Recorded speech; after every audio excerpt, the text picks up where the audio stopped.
Hello there and welcome back to another edition of the Hot Lap Classic Remastered. Today we're taking a look at the 1998 Fiat Barchetta. I am a huge fan of Fiats, as you well know, and the Barchetta is a very good one indeed. Italy's answer to the Mazda MX-5. So of course it's front wheel drive and based on a humdrum hatchback, but it is very, very pretty and actually drives a lot better than you may think. In terms of statistics, it's not the most impressive car in the world.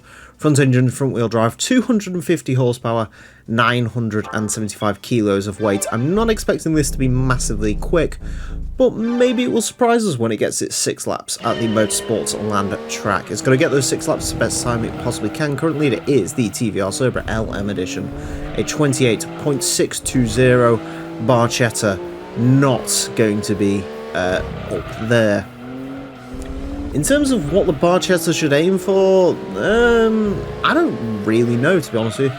What have we got? Dodge Avenger, Peugeot 306, 31.7s.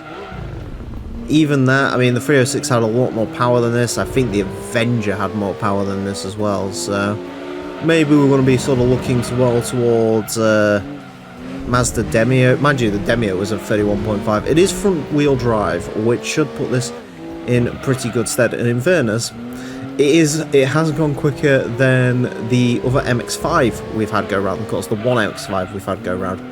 Now, that was the D-Wright's MX-5, which had to run entirely stock because that's the way that car worked. But still, I mean, it is quicker than an MX-5. It's quicker than quite a lot of things with that. A 31.253 from the Barchetta. That is actually very, very quick indeed. That's quicker than the Vectra, which the Vectra was quite good. I actually forgot about the Opel Corsa. This and the Corsa could have been quite similar because the Corsa obviously had no racing mod and also not that much power, but yet despite that it was quite impressive. Get a decent run up out this final corner. Whenever I need to scrub a lap because the lap wasn't very good, trying to sort of build up to get a good run out of that corner to build the speed on the straight is usually the best course of action. Should mention as well, the Barchetta does come in lots of very nice colours in this game as well, so if you're a person who likes a little bit of colour, like I do, I'm very much I like my car colours weird and interesting. The Barchetta is definitely a car for you to consider for your playthrough. Apparently, because as it turns out, this 250 horsepower Italian roadster is actually quite good. Do you know what will be interesting to compare this to? Almost understood into the tyre warmer. What will be quite interesting as a comparison to this car will be the Alfa Romeo Spider. When that goes round, that should be interesting. Alright, final lap. Can we get this into the 30s? I feel like I could, but also is that hit that fucking wall. Yeah, maybe this could go into the 30s, but I don't think it's 250 horsepower front wheel drive car. I mean, how much more are you really going to get out of it?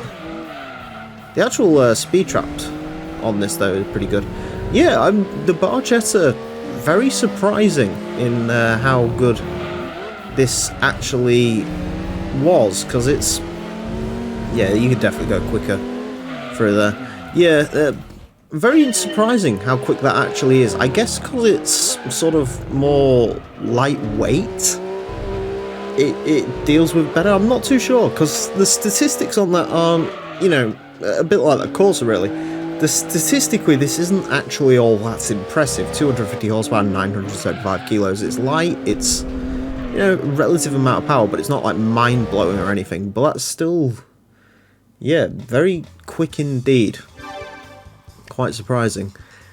I do think that could have got into the 30s, but again, I think you'd be at the point of diminishing return if you got around the sort of 30.9s, the late 30.9s. So 31.076, that's still a very quick time indeed. In fact, 31.076 is going to lodge it into 15th place. It's quicker than the Mazda Savannah RX-7 Cabriolet, it's quicker than a Vauxhall Vectra, Toyota Corona, Opel Corsa. Loses out slightly to the Honda Civic, but that had a lot more power and a racing modification. Yeah, Barchetta, actually very impressive. I'm quite happy with that, because, like I say, I very much like the Barchetta, so for it to do as well as it did, that is mighty, mighty impressive. Anyways, that's it for this edition of the Hot Lap Classic Remastered. Do hope you've enjoyed. Join me next time, we'll be driving something completely different. Until then, farewell.